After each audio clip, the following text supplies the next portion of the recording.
Anyways, thanks for coming. Maybe let's start with a quick introduction. I'm Luis, I'm the co-founder of Gelato, and I've been dedicating my life to this project for the last 4 years. And who of you here has worked with Gelato before? Nice. Anybody integrated it? Yeah, I think... We're in the process. In the process, yeah. Nice. And what about you in the back? I just played around with your G-Uni contracts early on. Pretty fun. Nice, cool. G-Uni, yeah, that's good old times. That's Arrakis now. Yeah. I hope you didn't get rugged on the sorbet router hack. Okay, then let's start. So maybe let's put one of these slides. Yeah, all right. So basically today I'm going to talk about account abstraction and serverless Web3 functions and basically how to leverage Gelato to do account abstraction. Why would you want to do that? Well, it's very slick user onboarding. I will show you in the workshop how nice it is. And serverless Web3 functions is really like typical Gelato stuff. It's Gelato Automate, for those of you who have never used it. Gelato's original product is like smart contract automation, and Web3 functions is really that on steroids. It's like taking data from off-chain, like calling APIs, anything you want to do, and then triggering smart contract automation based on that. So now you can have your smart contracts be called based on anything that's going on the internet, and you can also pull any data on the internet and push it to your smart contract. So yeah, what is Gelato? Gelato is Web3's decentralized backend. We are empowering builders to augment their smart contracts to create reliable, user-friendly, scalable Web3 apps without sacrificing decentralization. We're a decentralized network. It's not just us running these nodes. There's more and more node operators and censorship resistance. So quickly, and by the way, if you guys were at my talk, this is not the full talk, don't worry. This is just the short version of it, and then we're gonna get to the workshop immediately afterwards.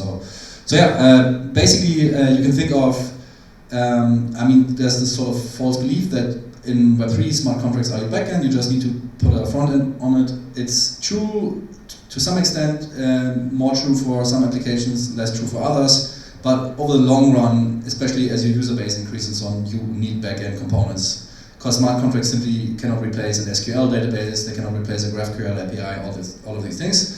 And also they're not automated and so on. So basically, Gelato does that for you as a application developer. You can now have smart contract automation, you can have gasless transaction relaying, and off-chain data sort of connection.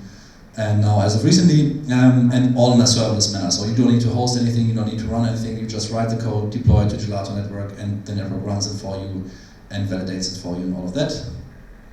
So that's basically it. We have the Gelato validators, they run your stuff. If your stuff says it wants to be executed, they go and dispatch it to the network of executors. Those then put it on chain reliably. We deploy on many chains. From there, the Gelato protocol on chain, some smart contracts regulate the service level agreement between you and the network, basically smart contract rules. And then they call the target contract, and that's it. So now to the workshop. Today I want to show you how to mint your AI-generated Gelato ETH to buy NFT with an account abstracted wallet. And also, that's a lot of buzzwords there, so that's what it's all about. Account abstraction with the gasless wallet SDK and serverless Web3 functions using Open AI. So we will dive into how that works.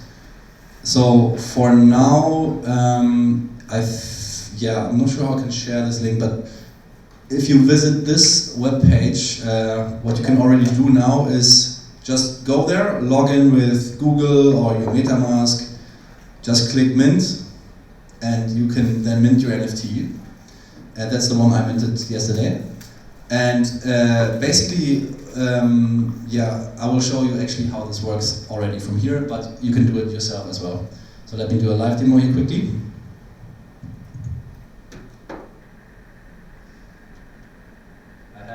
Use an account that hasn't minted yet because you can only mint once. So let's go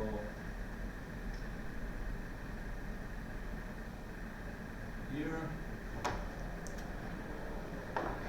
All right.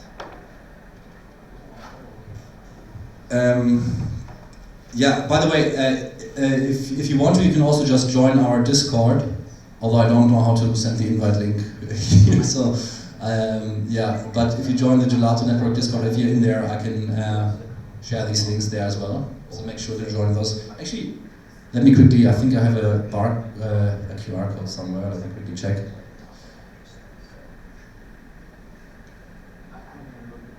Let's go here. Yeah, if you want to scan that QR code, you can join the Discord. If you want to have links to these resources during the workshop, I will drop them in there. So yeah, everybody who wants to join the Discord, please do so now, and then we can I can share all these links and the slides and everything in there. All right, let's wait. Give it 10 seconds, and then we're off. Everybody who wanted to join the Discord got a chance? Anybody still? All right, cool, nice. Okay, so now back to the web page. So here you are basically what I'm demonstrating is a user experience that is leveraging Gelato Relay, Safe smart contract wallets, Web3 auth for the social login, and so basically here I'm on a website. As you can see, like I'm not even going to connect with MetaMask, so I'm just going to click sign in, and I'm going to do continue with Google. That's using Web3 auth. Shout out to them. Going to log in with my Git pusher account. It's always taking a bit, but basically what's happening now, for those of you who don't know, Web3 auth is using my social OAuth token, I believe, to store a share of a private key. It worked nice. And then another share of the private key is using multi-party computation wallet similar to Coinbase wallet. And another share of the key is stored in my browser, which arguably isn't the best thing, but you know, they're trying. And yeah, so what has happened here is I've generated a fresh externally owned account. Oh, 9999. It's a nice address. Yeah. So, and that one is tied to my social login, and also there's a smart contract wallet. And here we are using create2 deterministic opcode, and as you can see here on Polygon Scan, there's literally nothing deployed there right now. Let me quickly do this. Oh no, wait. This, yeah. So there's nothing deployed here, and what we want to do now is we want to mint an NFT. As you can see, 101 people minted already. And here, I mentioned AI earlier, so now we can select whether the AI should generate an NFT by night or by day. So I already minted one by day, so I'm gonna go for by night this time. And okay, so now I'm gonna hit mint. It's literally just a press of a button. Like I click sign in, I click mint, and let's wait and see. Yeah, I think, bam, yeah, already minted. So this is the default image URL on IPFS. And if you go here, you will see that your smart contract wallet actually has been deployed. And you see that here is an ETH to buy Gelato NFT in the smart contract wallet. And this is a Safe, and my EOA that I just generated via my social login is the owner of that smart contract wallet. That's account abstraction. You don't have to wait for ERC-4337. This stuff has existed ever since smart contract existed. But yeah, ERC-4337 is cool nonetheless. But yeah, so, and the AI just generated the image. As you can see, before I was a placeholder, and now the AI went and generated this image, and Gelato Web3 functions in the backend posted this image into the smart contract, and now that's my NFT, and I will show you how that's done in a moment. So here you can see it's on OpenSea, although I've noticed OpenSea lagging quite a lot, so sometimes they don't show the pictures properly, but here they do. Yeah, I don't know, yeah, I guess won't make me rich, but it's an NFT. So yeah. Anybody else minted an NFT already using this? Yeah? Nice, cool. We haven't got anything planned for them yet, but who knows, maybe there will be some retroactive something. Yeah, exactly. Yeah. All right. So, and if you're a developer or in general are interested in what's going on in the background, here's the UI, and that is showing what happened here. It's showing this serverless Web3 function that generated the contract that called the mint contract and so on. Like there's a lot of stuff here to unpack.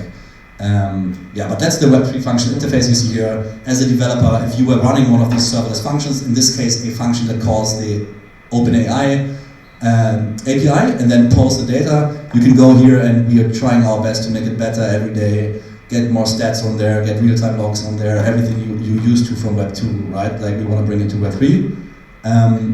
Yeah, so code, there's a bunch of stuff here, but I won't go into it now. Cool, so that's the account abstraction and the gasless wallet. And as you saw, it was 2 clicks, one to sign in and one to mint. And all of what happened here is like, by the way, this is not dark magic. Like it's self-custodial. Like we can't steal your NFT. Like this thing is in your smart contract wallet. It's in a Gnosis safe. You're the owner. We don't have access to it. What Gelato did is it triggered the mint transaction, the gasless minting. So here we were basically via your smart contract wallet that we freshly generated for you, calling the NFT contract to mint, and then the NFT was sent to you, but it was this default looking NFT, and then the Web3 function saw that something got minted, and so did the UI, right? And they posted this new image to the NFT, a dynamic NFT, and that's what happened. So Gelato did all of this transaction management and actually sponsoring of transactions. Gelato here paid for this transaction, so you can also use Gelato. A lot of application developers on Polygon and Gnosis, they don't want their users to pay for gas, and you can use Gelato very easily to sponsor for all of your applications gas costs, basically. Yeah. So Zrun famously does this, for example. Yeah, so that's the experience, and now let's continue with the slides. All right. Yeah, so if you want to, you can post it on Twitter. We have a tweet out on the Gelato Network account. If you want to flex your image there, your NFT there, please do so. All right, so what you saw was account abstraction with the gasless wallet SDK. And I want to show you how simple it is to integrate this on the UI if you want to provide your users with a similar user experience. I mean, you know, if you want to onboard a lot of Web 2 users to your DApp, to your game or whatever, I think part of the reason that we're still not mainstream yet is because last bull run we still had like 12-word seed phrases and all of that crap, right? Like, you know, I have a lot of nice, smart people who are not in crypto and who get completely thrown off at that stage and they don't want to deal with it, right? So let's not do that again, please, next time. Yeah, so it's a bit of Stockholm syndrome. Like I sometimes find myself thinking, oh, it's not so bad, MetaMask is okay, but it's Stockholm syndrome. It's actually pretty bad if you show it to a new person. So one balance bonus slide. Yeah. This is about basically what you saw here with the payment, right? Like Polygon, like mined this transaction, right? How did it happen? You had 0 crypto in your wallet, right? You didn't have to go and KYC with an exchange and so on. So how did this happen? Is basically the UI that we have here for the hackathon has an account with Gelato, a warm balance account, where we deposited some USDC into it. And that USDC is used to pay for these transactions with an API key, basically, very simple. You make a request to the Relay API, hey, I want to execute this transaction via the user smart contract wallet calling the NFT. Here's my API key, Gelato will look it up, we'll see, okay, you have a balance with Gelato, let's go. And then later on that balance will be decremented based on your gas cost plus a small fee for the network. And even cooler is that technically you can reuse the same balance on all networks. So you can deposit USDC with Gelato and then pay for your user's transaction if you're a multi-chain application on Polygon, BNB, Gnosis. Don't do it on Ethereum, you'll be broke, but yeah, on all these networks. Yeah. All right, and let's dive into some code. By the way, I will share all of these things in the ETH Dubai Discord channel in our Gelato Network Discord. This is Solidity code, and this is the NFT contract. And Yeah, so basically what happens here is the user on the UI basically dispatches a transaction via Gelato relay, and it's basically has the payload for this mint function. And what Gelato does is it calls via the user smart contract wallet, and that's what account abstraction is, right? Like you can't call a smart contract via a MetaMask EUA, right? Like the MetaMask EUA doesn't have any code on it, so you can just transfer stuff, but that's it. So here that's account abstraction. We generate a smart contract for you. The user is your smart contract. That is the entity that regulates your on-chain interactions for you, which is super cool because now you have a programmable agent on-chain that can do all sorts of stuff for you. Like, for example, asking a relayer to pay for your mint, right? That's normally not possible with MetaMask. With a smart contract wallet, it's possible. So here the user is the freshly created smart contract wallet, and that calls the mint function on this mint click on the UI. And in there, it's like typical NFT stuff. We're minting the NFT, we're setting the token URI to the not revealed UI. This is this default image of Gelato, blah blah. Mint event is here. And then the Web3 function, that's the part you haven't seen yet, the backend that does this AI stuff, that will later on call back into your NFT and reveal the NFT. And it will post your token ID, and it will post your the new image hash for this, or actually the new image encoding for your AI-generated Gelato bot is the buy version. And here you see an event, metadata update, and this is what the UI was listening to, so that's why first it showed you the default image, and then once this happened, now it shows you the real image. And as you can see here, only Gelato can call this function, because this is sort of, at this point Gelato is like a trusted oracle, because it can modify your NFT, right, and that's why only Gelato should be able to call this, and Gelato off-chain has a network of executors, validators, and they have to come to agreement on the data, validate it, all of that stuff. Like. So yeah, that's basically it on the smart contract level, and that already tells you a lot. At this point, I would ask if there are any questions so far. I'm still going to show you how this sort of UI element works, and I'm also going to especially dive into the Web3 function backend. It's probably the most interesting bit here. And by the way, the code is a bit ugly, it's unformatted, sort of hackathon code, but yeah. Any questions so far? Yeah. For the main function and the reveal NFT, like who paid for the gas fees in this demo right now? A lovely guy called Javier, who is in our team. I asked him to deposit some USDC into the one balance, and he generated the API key, and that API key maps onto his USDC in the Gelato system. Yeah? The image is generated by Open AI, right? Yes, by DALL-E, or whatever it's called. Not the ChatGPT thing, the image generation thing.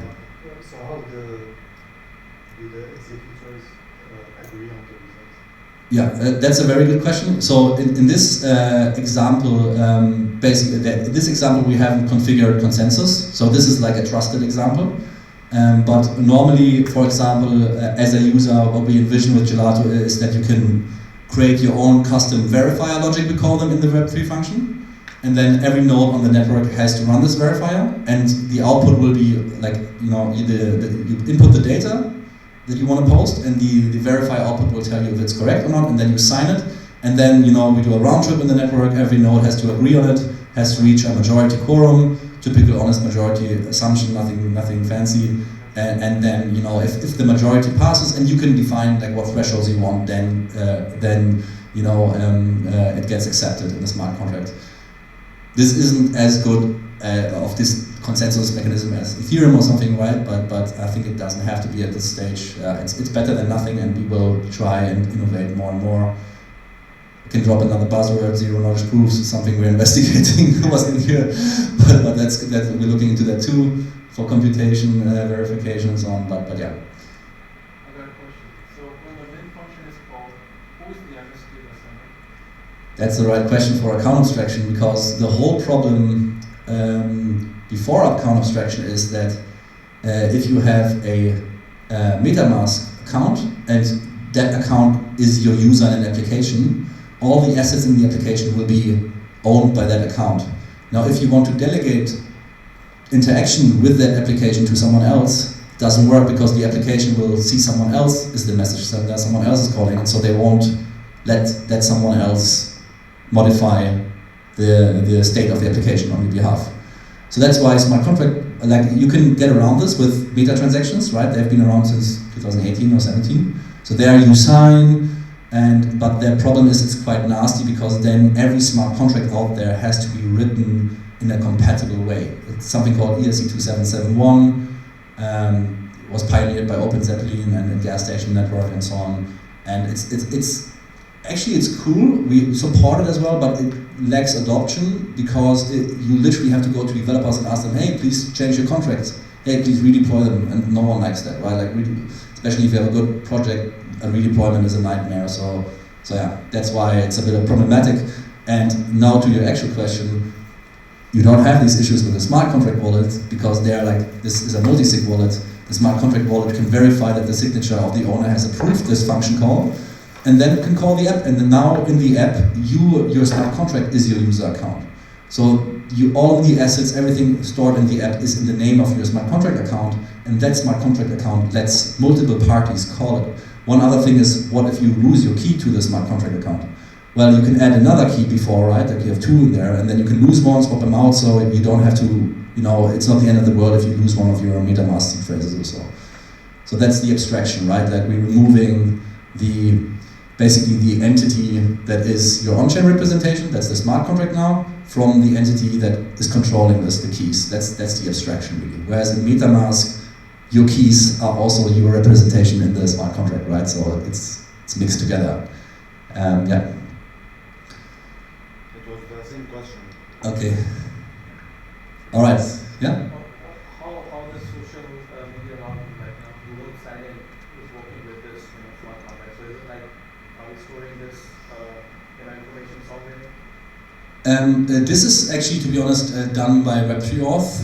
So we are only handling the smart contract deterministic deployment and the relaying and the gasless and the sponsoring and the AI stuff, but the actual first part of the social login, that's completely outsourced to Web3 Auth, and they're doing some magic there. Pretty cool project. Yeah. All right.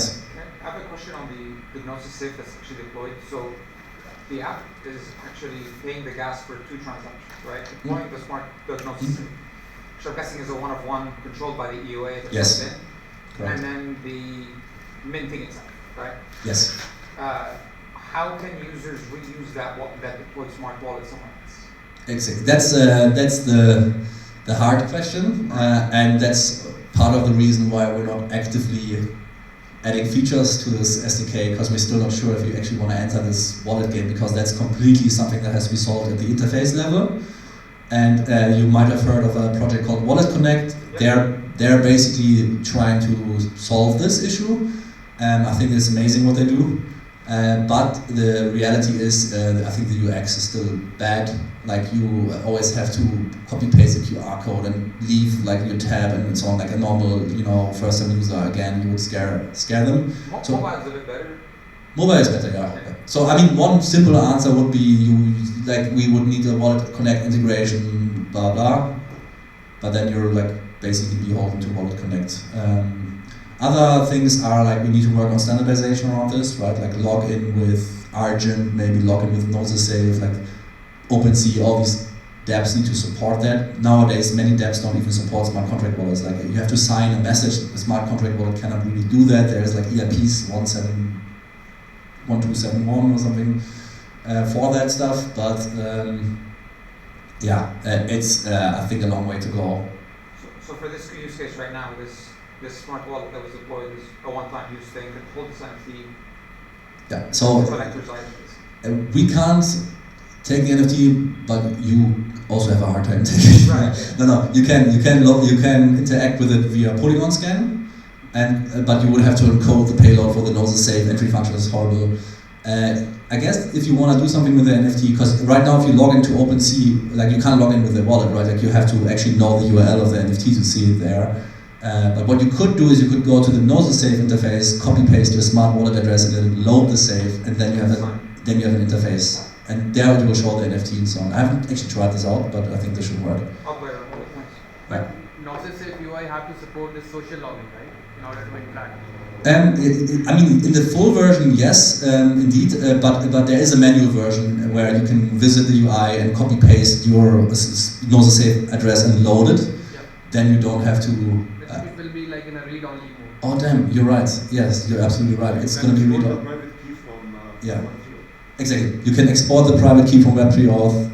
I haven't tried it, to be honest. So the NFT is a bit stuck at the moment. But there's still a new name. They're just, taken to the grave. All right. But yeah, that's where we got stuck, to be honest, a bit. And yeah, that's I think where everybody is stuck. Because like you hear 4.3.7 and so on, that's all like base layer solution. None of them are tackling the interface, and the interface is the real problem, actually. All right. Some spicy takes. All right. So let's move on to the UI, and now this looks like Solidity. Oh, nice, it's TypeScript. Yeah, all right. So that's it, basically. If you want to use this on the UI, you just inherit this Gelato SDK gasless wallet, and yeah, the wallet config is nothing other than an API key, which is the one from OneBalance that you can create your OneBalance first, take your API key. Now you can use the Relay API, and Gelato understands that you have money and can pay for transactions. And yeah, the Gelato login is just a combination of the smart wallet config with the login config. I think login config is something from Web3 auth. You can find that as well in the code here. I won't show this code because it's React code and I'm not a front-end developer and I don't like React, so let's move on. Or do you have any questions? So this key, suppose it's not compromised, is there any video, so somebody can do the video attack on the system, right? Yes, if you leak your OneBalance key, someone could try to use your money to pay for their transactions. But actually the way it's configured is, for example, on the UI, you can select a smart contract and a function, and only for that will it allow relaying. And a lot of times people are more worried about trying to get as many people as possible to use the smart contract function and not the other way around. So like it depends on your use case. If you have a function that only you should use and or that you only want to sponsor for yourself or so, this key might be a secret key and then you have to keep it safe, but same as with your Alchemy key, Infura key and so on, right? Same. Is there any rate limit as well on this key on your side? Like Yeah. Yes. It's all in our documentation. It's all documented. And the rate limits are roughly like standard is 5 transactions per minute, and then Pro is 30 per minute, although that's not documented yet. I think actually end of this month we will have a big UI release with dashboard stats, better documentation and so on. So that's coming. And then you can always talk to us if you need more than that. We're happy to give you custom rate limits as well. All right. But that's the UI part, like that's the whole point. Yeah. So you mentioned that right now gasless transactions are happening because someone is funding them. Yes. Kind of thing. Using someone else's wallet, you are doing the transaction. Now, like for the meta transactions, do you also have something as part of this gasless SDK? Yeah. Oh, actually, you're right. Wait, did I not paste it here? Oh, no, there. It's coming. It's coming. Oh. So this was the wallet login, and now we're minting that. That's the meta transaction, and that's on the UI again. Some TypeScript code, if you remember, by day or by night. And now we're just basically using Ethers.js. We have our NFT contract here. We are encoding the mint transaction with by day or by night. And so then on line 84 we have the magic. We call the Gelato Smart Wallet, or it says Gnosis Safe really, but it's an abstraction, like it's a Gnosis Safe that is basically connected to Gelato Relay. And we call sponsor transaction on it, and we say, please call this NFT address. There's a typo there, but I was not pedantic enough to remove it, so you have to live with it. You can make a PR. All right, and then you just yeah, that's it. You can literally on the smart wallet call any contract. Like this NFT address, you could call any other contract out there, anything, and call a function on it, as long as someone's happy to pay for it, which in this case someone was. So yeah. I think what I wanted to know was, can you club multiple transactions into Yes. one? Yeah, you can do batching. That's the nice thing about using a smart contract wallet. You can batch as many transactions as a block gas limit will permit you. Yeah, so I guess we don't have this supported in the SDK yet, but we could have a sponsor calls, maybe. Transactions wouldn't be the right word, I guess, but sponsor calls and then an array, and you can call an NFT and then do whatever else. So that's totally possible with that, yeah. Any questions here? But basically you just instantiate this and then you call a sponsor transaction on it. That's it. Now you can sponsor gasless transaction for anything out there. All right. It can be use cases for bots as well, like liquidation bots or maybe arbitrage bots, or you can just refill them once and then. Yeah. So if you don't want to deal with multi-chain top-ups, then I could see this being useful. Although I would say if you're running a liquidation bot or something, you probably are specialized enough that you care about latency and so on. And like we're super fast, but like I'm not sure if it's MEV competitive fast.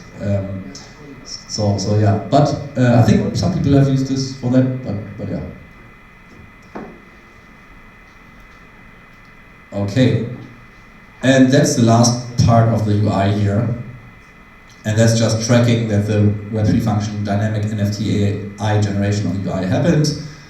Here we're just listening to our NFT contract. You remember this event, metadata updated. That's the Web3 function that updates it, that we will look at now at the end of this workshop. And that's some ugly code. Well, yeah, but I don't wanna. It's fine code. I didn't write it, so I don't want to hate too much. It just could use some more line breaks maybe. No, it's nice code, and it does something amazing, which is it sets the image and so on the UI, yeah. So now we on the UI at the end saw our AI generated image appear suddenly. That's what this does, and yeah. What are Gelato Web3 functions? So that's the question now. Like we've seen how to sponsor transactions, how to generate a wallet for user with account abstraction. With account abstraction, remember, it's just a smart contract wallet with a relayer. That's it. So that's all been explained. And now we can look into Web3 functions. And that's the magical part of this dynamic NFT.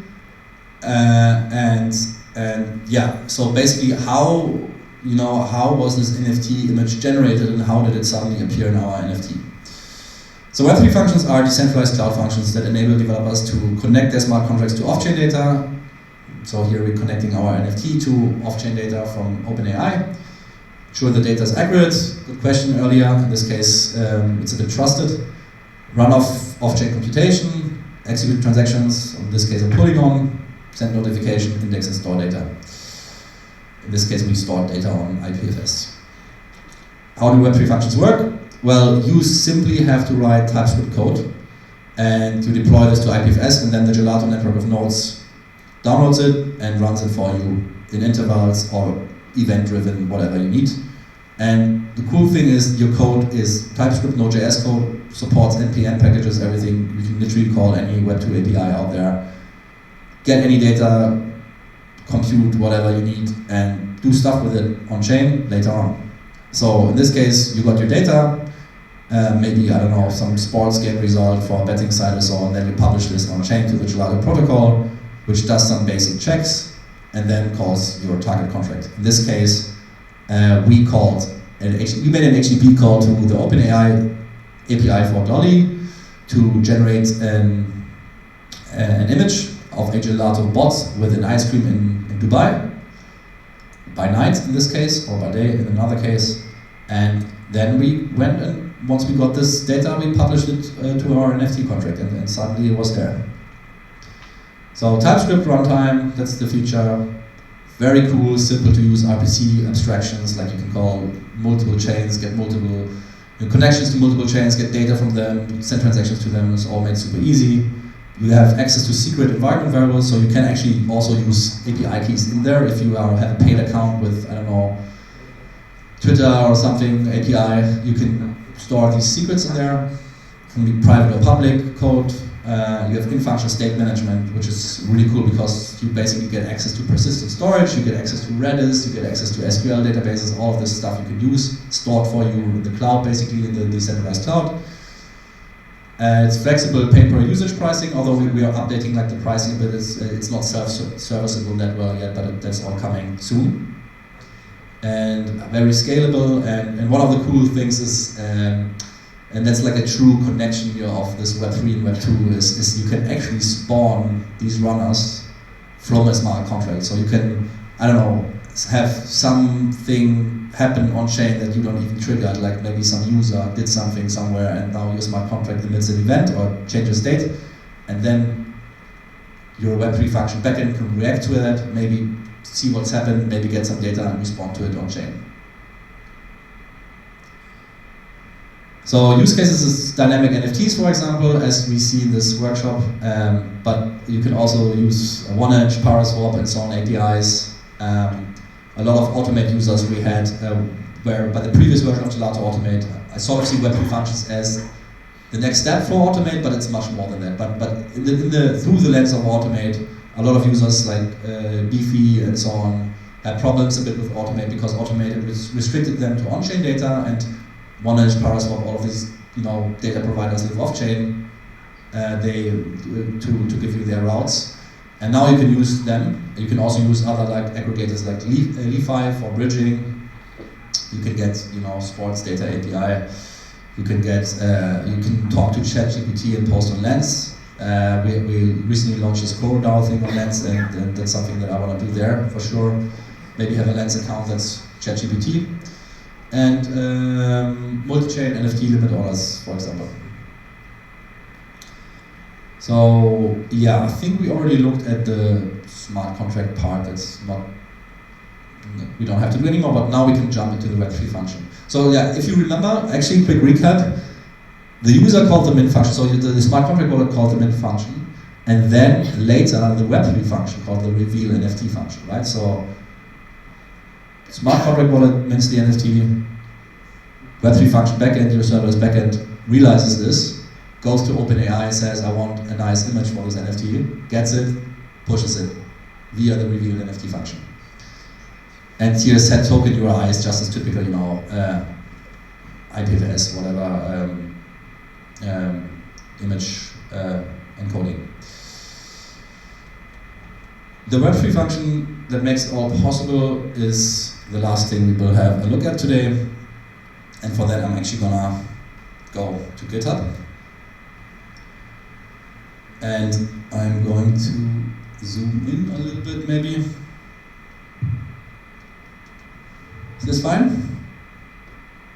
Yeah.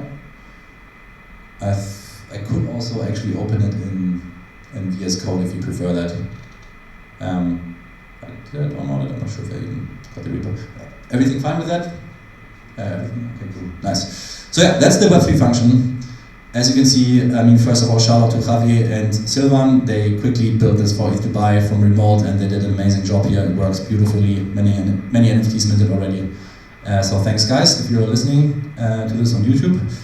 So yeah, this is basically a typical index TypeScript file. It's inside. You don't need to know more than that. It's a TypeScript file, and it's using a package, Gelato Network Web3 Functions SDK, which exports Web3 function and Web3 function context. That's all you need for your Web3 function to work, pretty much. You can supply it with arguments and so on if you need parameters, but yeah. Ethers, typical stuff. Open AI, right? Like we want to talk to Open AI. So again, we're using a Web2 service, and we're leveraging a Web2 service for our Web3 contract, which is great, right? NFT storage, that just makes NFT stuff easier. To be honest, I haven't worked much with it yet, so some of you might know this. And then Axios we use to call the API. Here we have our API for the NFT. I don't think we actually need to see any of this other than the reveal NFT is what we want to call.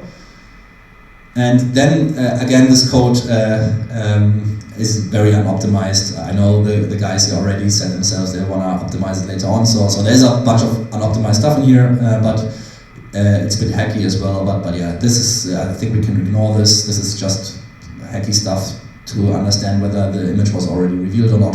Normally this would be written, I think, in a different way. Normally we would do it in an event-driven way, like we would listen to the mint events and then react to them. But here, I think they coded up something quickly and they had a different way of doing it, which is why this is here. But yeah, so here, generating NFT properties, I think we can forget about that one, except for maybe the description.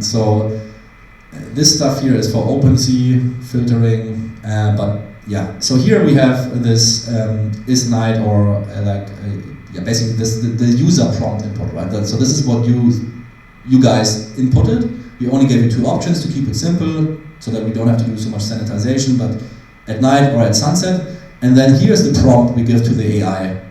So here we say a cute robot eating an ice cream with Dubai background. And that's your user input at night or at sunset, templated in here, in a cyberpunk art 3D video game and pastel ceramic colors. So that's that's the description. Actually, that's the description for OpenSea, but I think we also use it later on for the AI generation. And now to the actual stuff. Line 35 is where it's at. That's a typical Web3 function. You just literally need to use this class Web3 function on run, and you can later on, in order to deploy a Web3 function, you can just basically deploy to IPFS, and then you can create a task. At the moment, it's still sort of coupled with automate, but you would basically create a task, and then this task would, I don't know, call this like the Web3 function every so often, every minute, every 2 minutes or so. But you can use existing Gelato Rails to create this task and so on. You don't have to write any backend or so for that. But of course, we also want these things to be completely event-driven, so that it's not just like this one run could also be, hey, if I see some event, then call my Web3 function, right? For example. But for now, I think it's very simple. It's like time-based intervals. So once a minute, once every 10 minutes or so. And then the Web3 function context is the main parameter input to this interface, and it just has your user args. This is something that you could have in your task, like if you want to pass some parameter into the function. It has storage in case you're using that. It has secrets. Now, in this case, I believe this was deployed with a API key from Open AI. And it has a Gelato provider abstraction, which is the supercharged RPC provider that that makes connecting two chains and getting data from them super easy. So here you can see we have the NFT address in this case. This is the NFT contract, and then we instantiate this NFT address here with the API, the Gelato provider.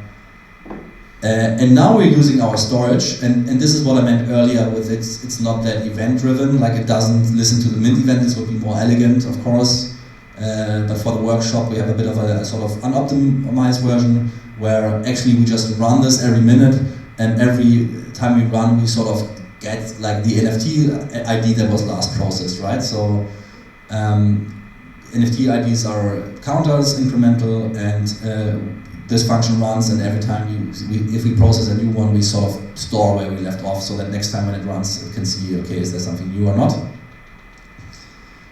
And how do we know if there was something new or not? Well, we just ask the NFT contract, has there been new IDs minted, right? And if the current ID on the NFT is equal to what we stored on our Gelato decentralized hosted Web3 function, then we just exit. We say, no, there's nothing new was minted, right? Now this is, again, would be cooler to do this event-based, but here we do it, check every minute. It's a bit inefficient, but still works, so, So if there is something new, again, unoptimized, we're not even doing like batching, we're not even taking a range of new things. Like literally, this goes every run is just one NFT. That's why, by the way, if like a lot of guys and girls mint at the same time, then you have to wait maybe 10 minutes or so. If you're the last one, if there's 10 people minting, you're the 10th, you might have to wait 10 minutes because literally this function only runs once a minute and it can only process one NFT at a time. So it's heavily throttled, it's heavily unoptimized. Most likely we will do an optimized version of this after the hackathon here. But yeah, here we're saying, okay, look, we asked the smart contract, was there a new NFT minted?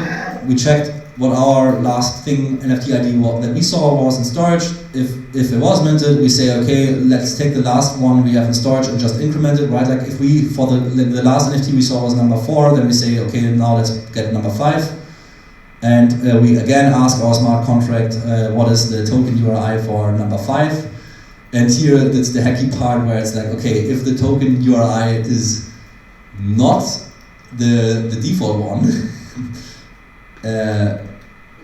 then we do the magic. And just quickly, there's an else statement down here, like, okay, if it's the default, if it's not the default one, then it was already minted, and we just store that this NFT actually was already minted, I think. Yeah, maybe let's go here first. So if the token URI is not revealed URI, let's quickly see what's this not revealed URI. Not revealed URI. This means that this is the Gelato default image, right? So if it's the default image, then we want to do something. We want to generate a new image, right? So here basically we're saying, if the NFT doesn't have this AI image, then let's go. Here we are basically storing on the smart contract whether the NFT is night or day. So is night is a boolean here. And then we generate the NFT properties just for OpenSea. And now, and here you can see we are reusing the same description for the Open AI prompt. Here we get our Open AI API key. So again, you have access to secret storage. So here you can literally store a sensitive API key, and then get it here. And now here we're instantiating the Open API class with the API key, and then we're creating the image. And this is the AI part. So here literally we're just calling OpenAI create image with the description, right? This Gelato bot either by day by night thing. By day by night is the user prompt. And here we get the response back from the HTTP API with the image URL. If there's an error, we do error handling. And then we basically get the image blob. We downloaded it from OpenAI, and we do some NFT storage API. Let's see. I think we're using this NFT package I mentioned earlier is a helper for IPFS that automatically pins, I think, data for you and so on. So I think that's what's going on here. So just again getting another secret value, getting this NFT storage thing, which is some project does this NFT or storage. I think it's some project working with IPFS, and then we are generating. We basically generating this image file. We're storing it on IPFS, I believe here. This is basically storing it on IPFS, and then at the end we say, okay, now we have to let the Web3 function know that this token ID was processed, and then we return can exec true, which says, okay, Gelato network executors now go and do something. And what should they do? Well, they should go and reveal the NFT, right? Here you have the token ID of the NFT, and here you have the metadata URL, which is just the link to the IPFS hash. So that OpenSea can look in this NFT, they see the URL, and then they display you the image from IPFS. So after this is returned from your Web3 function, Gelato bots will do their magic and call, like first of all, they run this for you, right? You don't have to run this, that's the first magic. The second magic is now there's some executors out there, might be our node, might be staking facilities node, whoever else joins the network, could be your node eventually, and executes this. And yeah, the final else statement is just this weird thing where basically we're checking, hey, look, has this NFT already got its AI or not? If it's got its AI thing, then we just say it already minted, token already minted. Yeah, that's it. That's what's doing this NFT image generation in the background, posting it into the NFT so that your UI suddenly shows you your Gelato bot thing, and so does the OpenSea page. As you can see here, there's how many people use this? 108 mints already today, and you see a bunch of them there. And yeah, that's the workshop, I think. Let's see. Of course, we can ask questions. Yeah.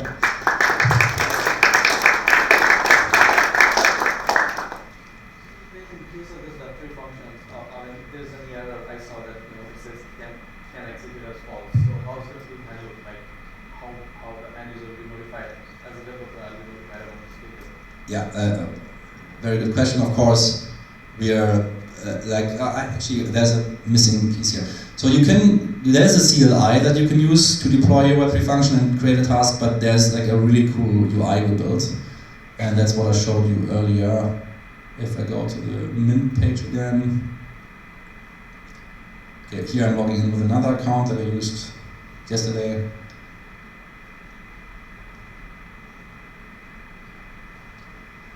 Again, this is now verifying and using multi-party computation to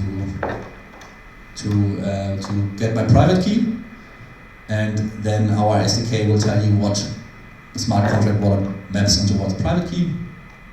It's deployed here, the smart contract wallet, and here, if I go to Explore, you see beta app.gelato.network. That's a UI to your Web3 function. So here you can see task logs. You can see, when, like, if there are new tokens. So you see here every minute it runs. So if someone hasn't minted yet, you could mint now, and you would see a log appear here. So if someone is serious who hasn't minted yet, please do. And code, I think that's your Web3 function code. You can see it here, and you can see your executions here, executions of your Web3 function. So here, for example, this was today, earlier. So whoever minted last, let's see. That's going through Gelato network, and it's probably minting an NFT. This is not decoded. I won't go to 10 metadata update here. You see, that's the last execution of 108. So it was this 108 bot. Not sure who's the owner here, but someone might own the 108 one. Yeah, and we want to add more notifications, alerts, all of that stuff, so that you have as much introspection as possible. 105, all right. Let's see. That's yours.